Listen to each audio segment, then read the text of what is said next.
O frio do inverno abre o apetite e, por conta disso, tem gente ganhando uns quilinhos a mais. E aí o pessoal corre para a academia e, com pouco tempo, quer recuperar o peso. Tem academia aqui na região recebendo novos alunos desde agosto e a expectativa é que o número de matrículas aumente até 30% por causa do Projeto Verão. O verão começa no dia 22 de dezembro e junto com a estação mais quente do ano vem um anseio pelo corpo perfeito. Ter um corpo sarado para passar o Natal, o Ano Novo na praia em 2 meses, infelizmente, é pouco. A gente precisa ir na casa de 4 a 6 meses para ser um tempo suficiente. Treinamento físico com alimentação, o aluno conseguir chegar a um corpo mais em forma para o verão. Mas quem decidiu começar só agora com o Projeto Verão é preciso tomar alguns cuidados para não se machucar e fazer exercícios sem orientações. Se a gente descobre, às vezes, uma lesão aqui, a gente orienta o professor. Na hora de montar a conduta de treinamento dele, vai ser baseado nas evidências que eu vi, que eu relatei para ele, para que o aluno, além de ter uma melhora no condicionamento, não sofra alguma lesão ou não piore a lesão que ele já tem. E aqui em Pindamonhangaba tem bastante gente procurando as academias.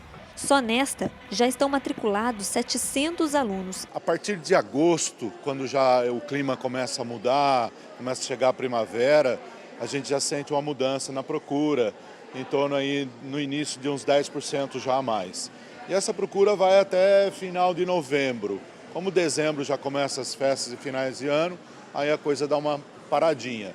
Mas a procura agora nesse período é bem grande, sim. A Sara é uma dessas alunas novas. Ela começou a frequentar a academia há menos de um mês e tem feito aulas de aeróbica e treinamento de condicionamento físico. As atividades físicas com a alimentação, eu já tenho percebido assim, resultados muito bons. E não é só no físico, mas eu acho que também psicológico, né? Aumenta a autoestima, dá mais motivação durante o dia, a gente tem mais gás, né, para o dia a dia, para cuidar da casa, das crianças ou trabalhar. Além de aumentar a busca do corpo perfeito para o verão, as academias têm feito grandes investimentos para atrair novos alunos. Então, constantemente a gente está investindo. Mas agora, para esse momento, a gente lançou agora essa semana o Multifit, que é um trabalho de uma equipe multidisciplinar, professor de educação física, fisioterapeuta, uma endocrinologista, um nutricionista e uma psicóloga. É um trabalho em conjunto de uma equipe multidisciplinar para atingir o objetivo que o aluno está buscando. Outra novidade nesta academia em Pindamonhangaba é o Bug Fit, um elástico que permite trabalhar a força, o equilíbrio e a flexibilidade. E além de se divertir, né, é legal, você voa, se joga no chão, ele te joga e é bastante emocionante. Em meio a tantas novidades e tipos diferentes de atividades físicas, será que existe algum que pode gerar resultado nesse curto período de tempo até o verão? A atividade física que mais dá resultado, mais em um tempo menor, mais curto, é a musculação.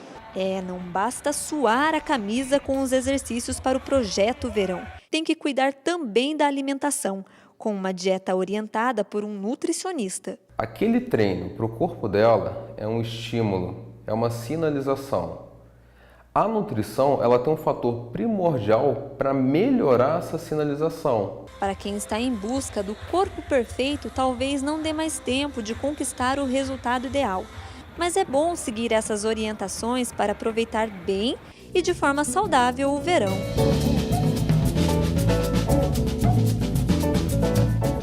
O que acontece fora da nossa região também é destaque aqui no Giro News. Ok, vamos aos destaques.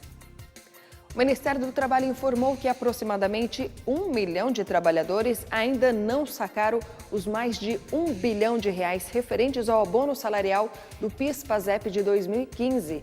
De acordo com a pasta, o prazo final para o saque dos valores é 28 de dezembro e não haverá prorrogação. A Receita Federal apresenta mudanças para simplificar a vida dos contribuintes, entre elas a possibilidade de dar poderes a outra pessoa ou empresa para representá-lo junto ao fisco. Por exemplo, o contador. Esse era uma entrave, né, nessa relação, nessa interação entre o contribuinte e a Receita Federal. Sempre que ele necessitava juntar algum documento, ele precisava juntar, inclusive, uma procuração pública ou uma procuração particular. Então, isso requeria um procedimento a mais por parte do contribuinte. A Semana de Combate ao Aedes aegypti mobiliza mais de 210 mil instituições públicas e privadas do país. A ação promovida pelo governo federal alerta a população sobre a importância de combater antes do verão o mosquito transmissor de doenças como dengue, zika e chikungunya. De acordo com o Ministério da Saúde, até o dia 2 de setembro deste ano, houve uma redução de 85,2% em relação ao mesmo período do ano passado. Por enquanto é isso e daqui a pouco eu volto com outros assuntos aqui da nossa região. Até mais! Vamos à entrevista especial de hoje.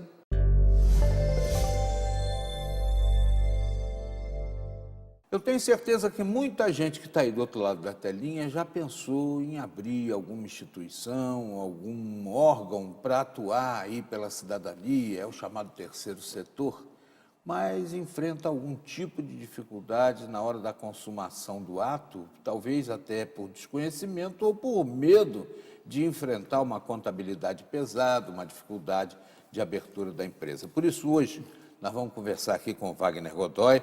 Ele é contador, escritor, autor do livro Avaliação de Marcas no Terceiro Setor. Tudo bem, Wagner? Satisfação em tê-lo aqui. Obrigado. Já viu que tem muita gente com esse embaraço, né? Na hora de querer atuar, ter lá suas dificuldades ou até um certo preconceito com a papelada. Sim, realmente. E talvez seja um dos grandes problemas, né, dessas instituições, esse cuidado com essa parte um pouco mais burocrática. Uhum.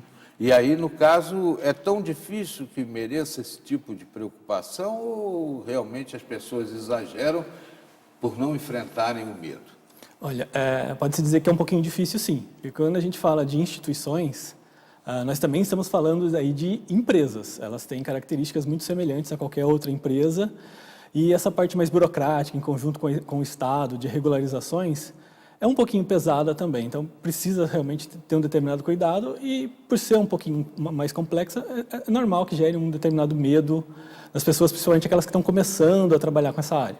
A dificuldade também que muita gente enfrenta é pensar: o Ministério Público vai ficar na minha cola, vendo lá minhas contas. É assim mesmo que funciona? O Ministério Público controla mesmo essa situação? Sim, controla. Em alguns casos específicos, outros órgãos também fazem esse tipo de auditoria, também o Ministério da Justiça, podemos ter até os tribunais de contas atuando nesse tipo de situação.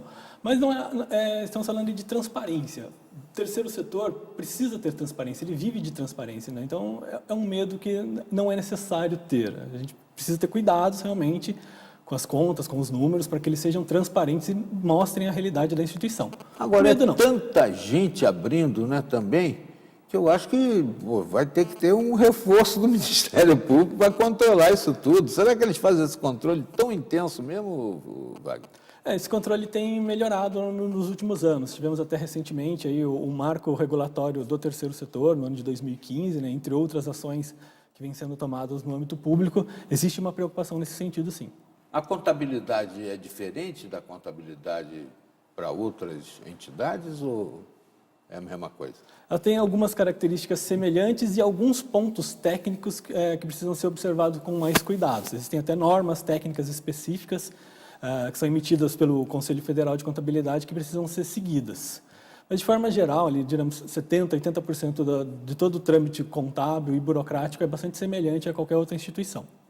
O terceiro setor, pelo que eu tenho notícia, inclusive, tem capacidade de angariar verbas no exterior, né?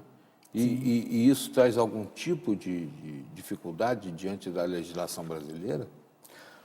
É semelhante a qualquer outra situação mesmo. Se você está captando recursos no exterior, tem que tomar todo o cuidado de como esse dinheiro vai chegar no país, tem que passar corretamente pelos bancos, né?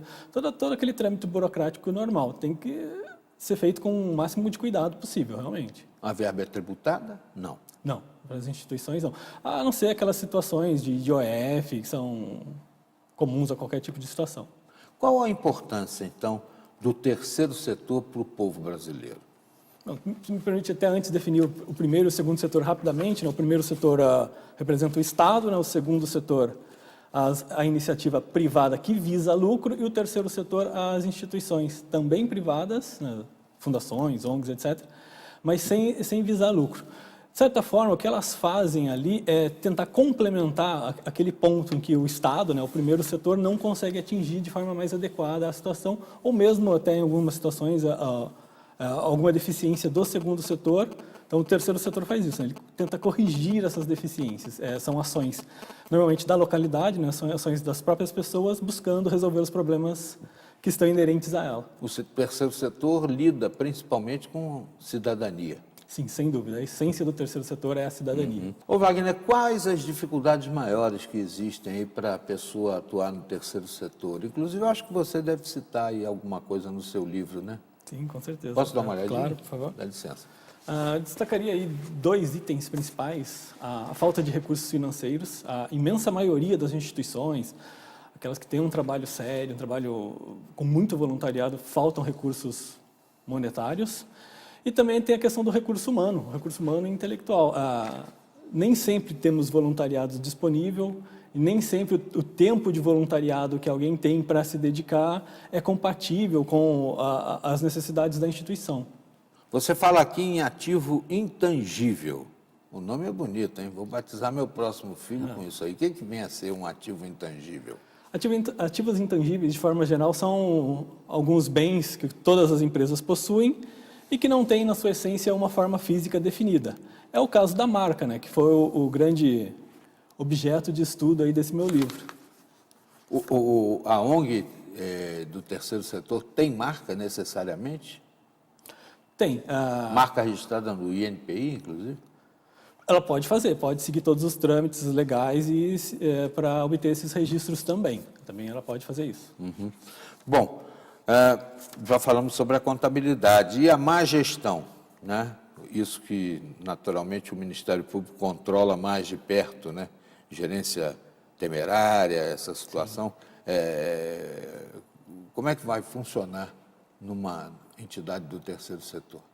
Eu gostaria de destacar novamente, até destaco isso no livro, né? Quando a gente assume uma instituição, nós estamos assumindo uma empresa. A gente tem que encarar da mesma forma que eu estaria abrindo o meu negócio, empreendendo, buscando a melhor gestão para ela. Numa instituição, também acontece o mesmo.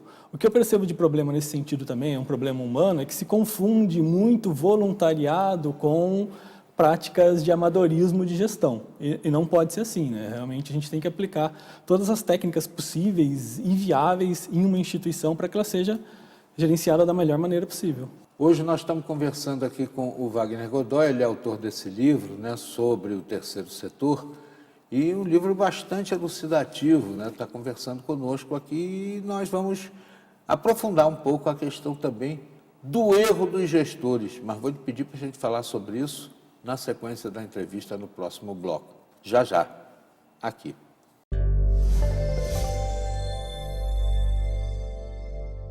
Taubaté conquista o indicador máximo de efetividade. Voltamos em instantes.